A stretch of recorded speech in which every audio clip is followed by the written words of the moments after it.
973 centimeters in feet? First of all, we need to know the value of 1 centimeter in feet. It's always 1 centimeter equals 0.03280839895 feet. Now we have to multiply 0.03280839895 by 973. Therefore, 973 centimeters times 0.03280839895 feet equals 31.92257217835 feet.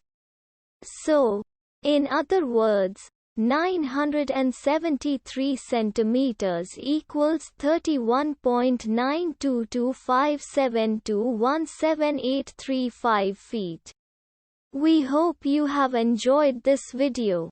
Please like and subscribe to our channel for more videos like this.